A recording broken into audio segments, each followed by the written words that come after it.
The human identity powers the world of business. But these days, any number of bad actors can take your ID and use it for nefarious purposes. What if we could build a blockchain that would house and protect your ID in a distributed, immutable fashion? And then what if we could build a whole new exchange on top of that, much like the Dow Jones, but for small businesses? That's what Crowdpoint Technologies is working on right now. The future is here already. It's just not evenly distributed. Yet. Today's world teems with innovation. The nexus of hardware, software, and human ingenuity promises a revolution in possibilities. What does tomorrow look like? Witness future proof. Folks, I'm excited to get a guy back on the show who we just had recently with some really fascinating perspective on what's happening in this world of blockchain. But this guy also has a lot of experience in enterprise technology. He's got some hardier experience before that even. His name is Shawn Brem. He's with a company called Crowdpoint Technologies. And Shawn, I thought you made a lot of really interesting points on that call the other day about the possibility of blockchain and what's really going on here. And just to, again, explain to our audience in layman's terms, blockchain is a distributed ledger, which basically means it's designed for federation. It's designed to have lots of different nodes, but it's also designed for what they call immutability, meaning for Bitcoin, every transaction has to be persisted, I think first on 6 nodes and then ultimately 10,000 nodes.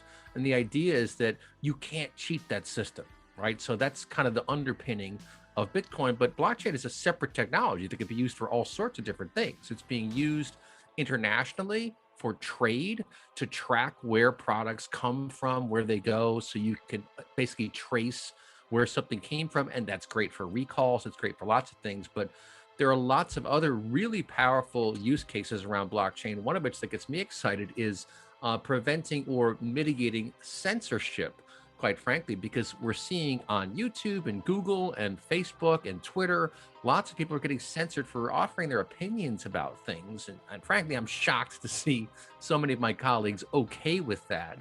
I think that's a pretty dangerous trend we're seeing here. But with that sort of background, Shawn, welcome back to the show. Tell us about Crowdpoint, where you got this idea and how blockchain fits in.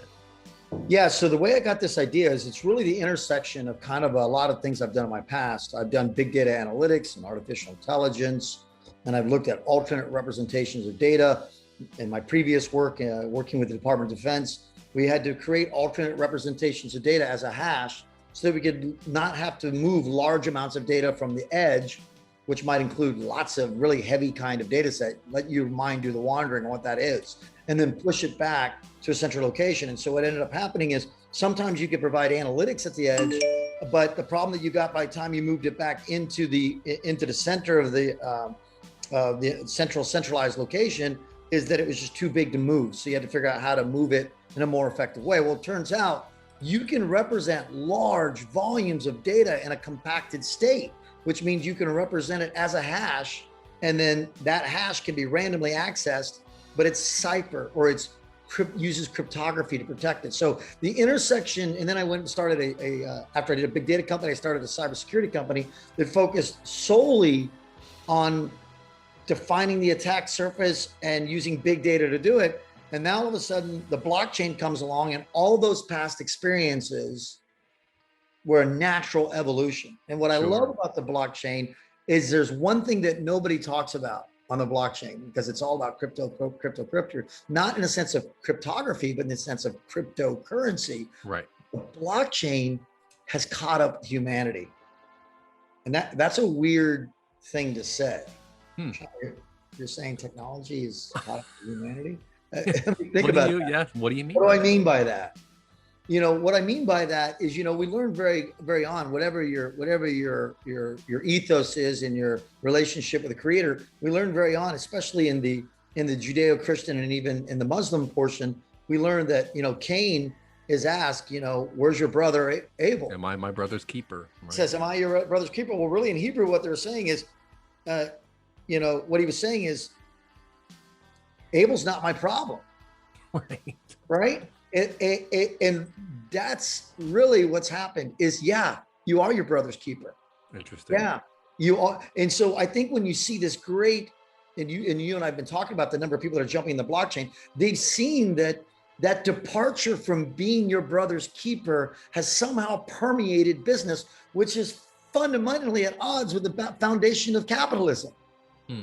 Because capitalism says, I want to lift the others up around me so we can both enter into a mutual contract where all of us benefit, not just a few. And what's happened is through technology, because it had not caught up with humanity for the past 30 years, we saw this departure from capitalism and we got into neo-feudalism.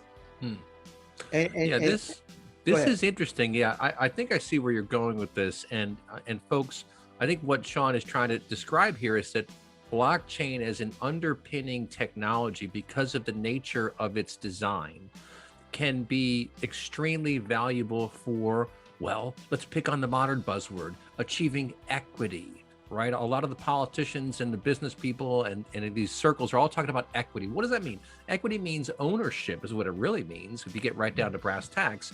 And I think what you're saying here is that blockchain, because of its nature and its transparency, it opens a pathway, and its immutability, it opens a pathway through which we can all understand what's going where and thus build up our own fortunes. We're not so subject to geopolitical whim of companies and countries, for example. I mean, just think about the printing of money that's happening right now, where they're just talking about a $6 trillion budget for the US when they're bringing in $4.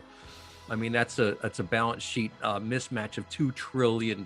We already owe $28 trillion. What's really going on there? I mean, that's perhaps a separate conversation, but anyway, please elaborate. Go ahead. I think it's a great conversation, Eric, because let me ask you a question. What difference is it when we say we're going to print money?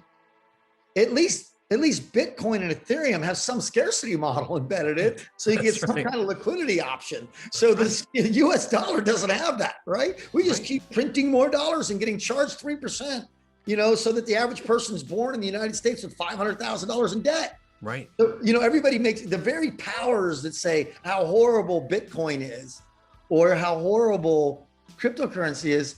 Well, wait a minute. At least there's scarcity in their model. Yeah.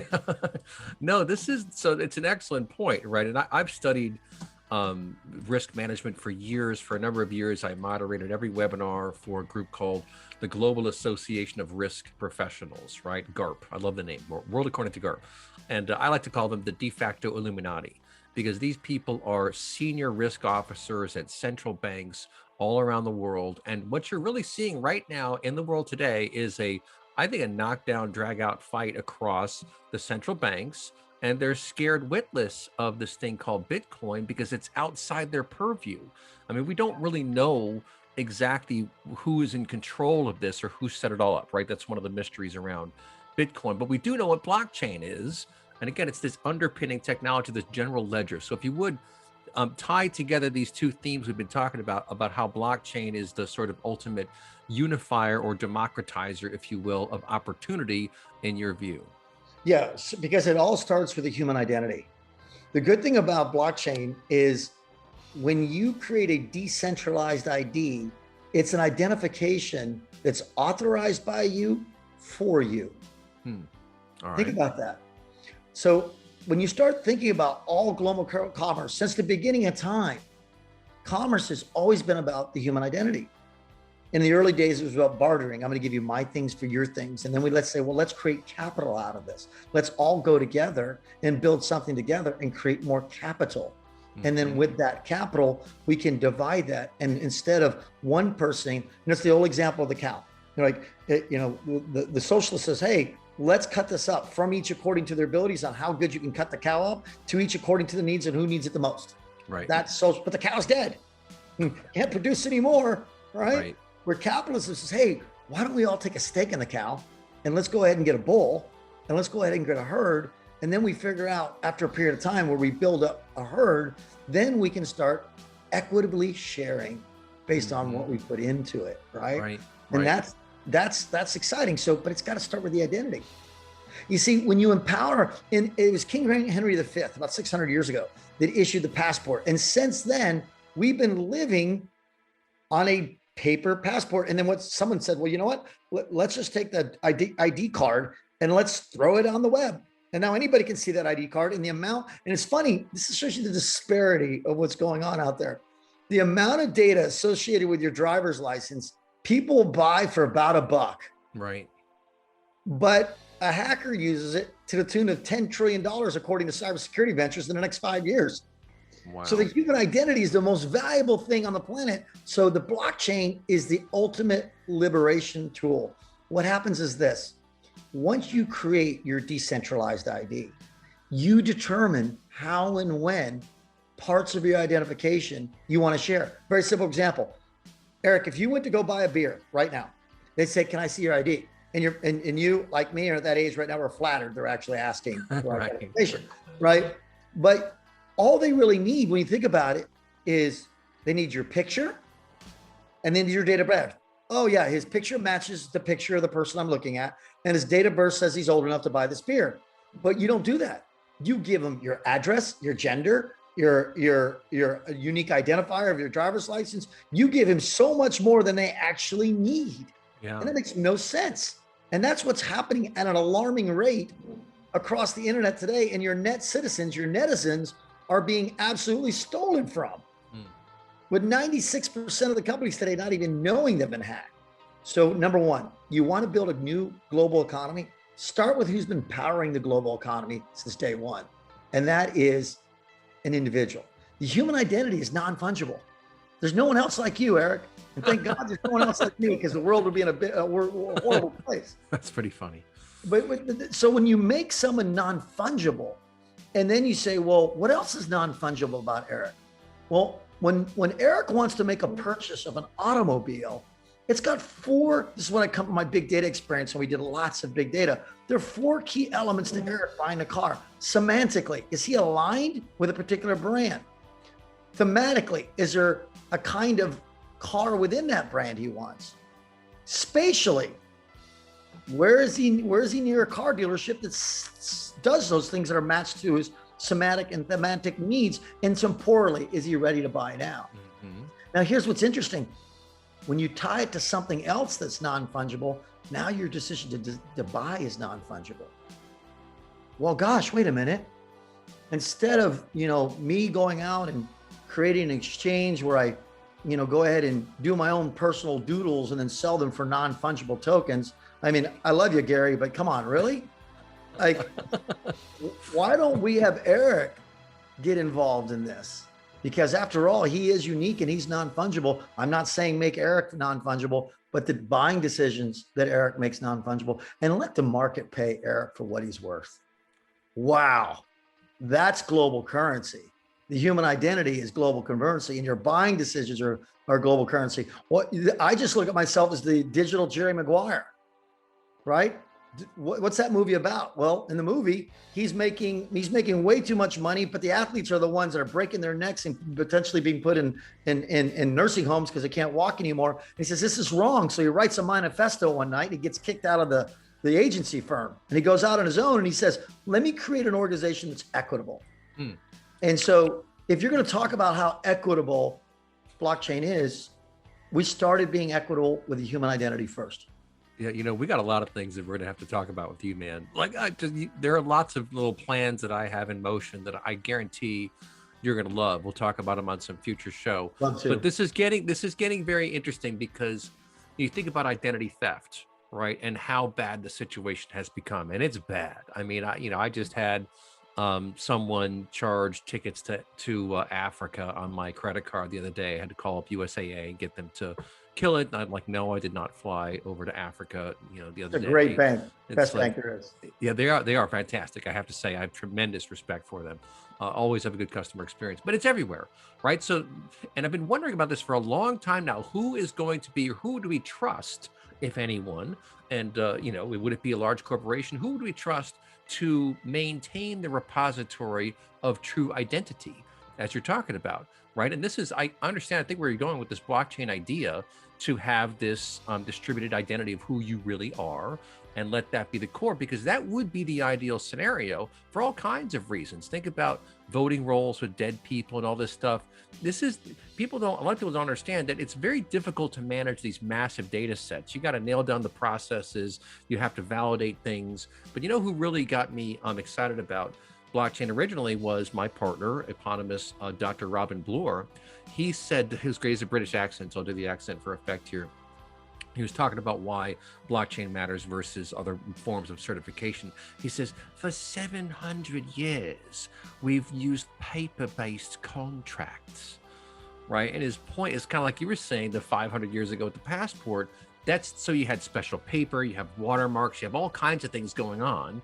And you look at what happened in Georgia here with the election in 2020, where there are at least testimonies, people have signed affidavits saying, well, I saw paper ballots that had shaded gray and it didn't have the actual watermark and all that stuff. It's like, okay, well, now you see the protection coming into play, but is it really coming into play? Do we know that? You can't even get to this information anymore. That's why I'm excited about blockchain combined with media, right? To know where things are, to know what has been authenticated, or at least to have the metadata to see, okay, this phone with this signature and this MAC address was at this location at that time, taking that picture. You know, we're getting there in terms of being able to do that. But in terms of giving access to that kind of information to a broad spectrum of people, well, that gets really tricky now, right? Because you have so many humans in between and agendas and things going on.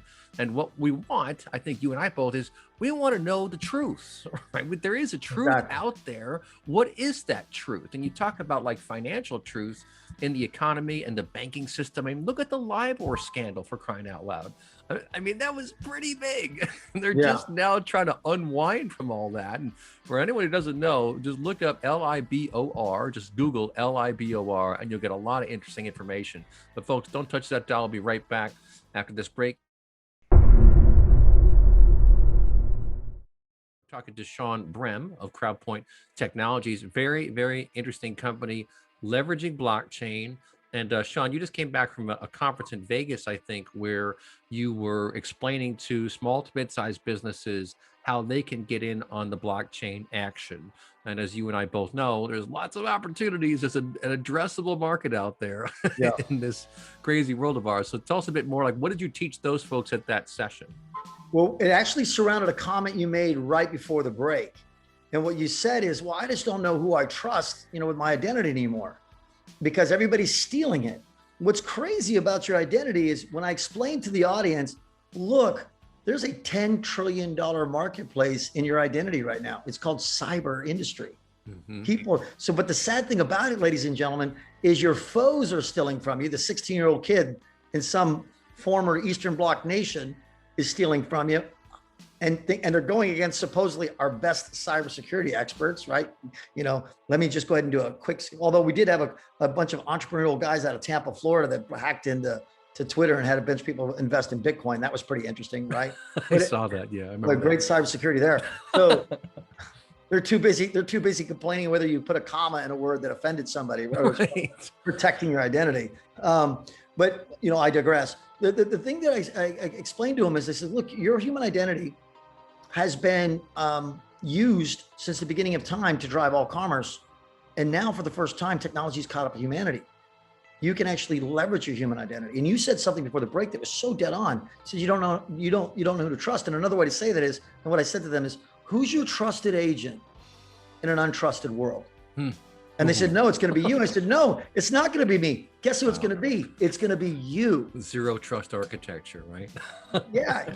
You should be managing your identity, Eric. Right. Not anybody else. You should be determining who gets to see it, when they get to see it. And doggone straight, you should be monetized when somebody else uses it. You should be earning passive income while you're sitting at home because your identity is doing the work for you. And that is where we're getting to. You're unique. I tell people you're a child of God. You're the only person that was created on this planet for a time such as this. And you know what? No one else should be profiting from you. And what's happening is your foes are profiting from you because they're stealing your identity and selling it, or they're using it more nefarious to steal from you. And then you got companies selling your identity on a daily basis. There's just this, there's this human identity slave trade going on, and the indigenous people are all of us. All of us are being exploited by the evil tech explorers that are, exploiting the net citizen today, who are just quietly tending our crops in some grove in the countryside. And now these companies are coming in and robbing from us left and right. That's what I told everybody in Las Vegas. Wow. Well, and so what Shawn's talking about, folks, and we've talked about this in other formats, is that there is so much transactional data right now through the web that is captured by a whole range of parties. And there is movement on the privacy front. You see regulations like CCPA, which I think is an oddly named acronym for the California Consumer Privacy Act. And of course, it's like GDPR, General Data Protection Regulation, around protecting the privacy. But you're kind of spitting into the wind here. I mean, the fact is that people do have access to this data.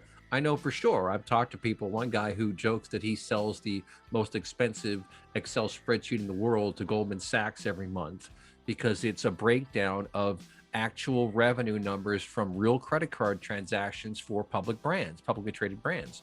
So I don't know if I used this analogy in our show, but I figured it out one day, like what's happening on Wall Street now, because you have all of this so-called alternative data, and that's kind of what Shawn's talking about here, whether it's personal information, a lot of it's transactional, but also who bought what, when, and where, right? And if you aggregate all that, okay, well, this guy's in this location, he likes purple shoes or whatever. You aggregate all that and you can get a lot of intelligence around where to bring product, how to market product, all these things. And that's what's being bought and sold right now.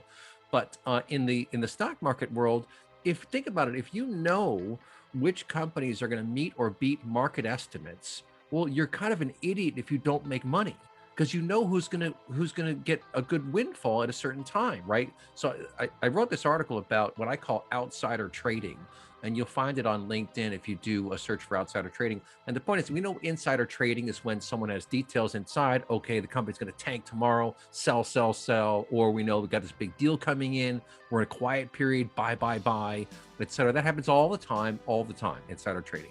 Martha Stewart was the sort of poster child. They took her down over that. But outsider trading is when you have visibility into all the external transactions of this entity, or at least a large enough sample, which is like 70% or something, because most people pay with credit cards.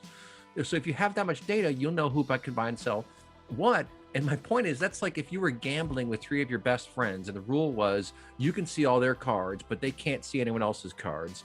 If you lose, you're an idiot.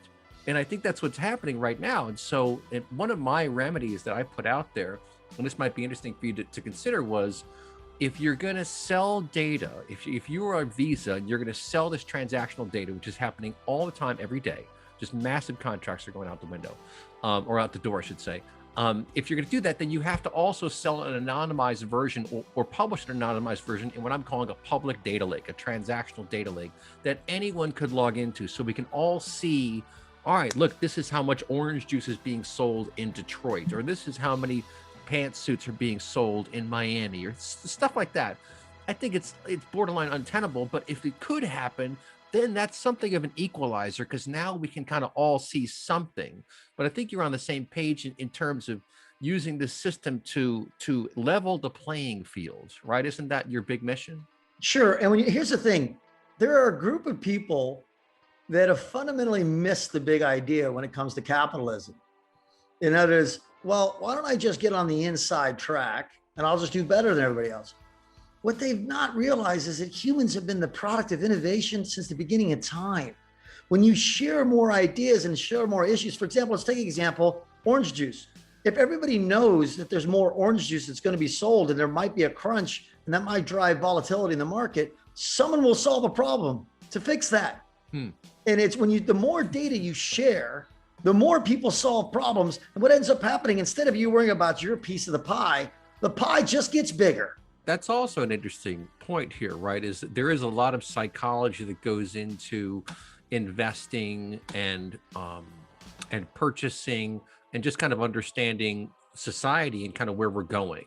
And I think you brought up a couple good points, and there's a bunch of bizarre stuff happening in the world today, quite frankly. If you look at the messaging, and we won't get into some of these weird narratives these days, but there's a lot of weird stuff going around, is I guess one way to put it. But I think, as I look around and I just kind of feel the pulse of our culture and our country and what's happening on a very deep cultural level, I think there's a lot of nervousness, and I think it's because people sense that there's something wrong. And what's wrong is a whole variety of things. One, we just have so little control over where things are going on a national scale. Like when you talk about a $6 trillion budget with 4 trillion in revenue, that's 2 trillion that every American is absorbing in some way, shape, or form. Like you're absorbing that debt in some fashion. It's either going to show up in the form of inflation or in the form of lost opportunities or whatever. Like something's going to happen here. And I think people are concerned. And I think we want this transparency, and we want to know, and we want to protect ourselves. So let me ask you this, the bigger picture around this identification linked to a blockchain, federated ID, I think is what you're calling it.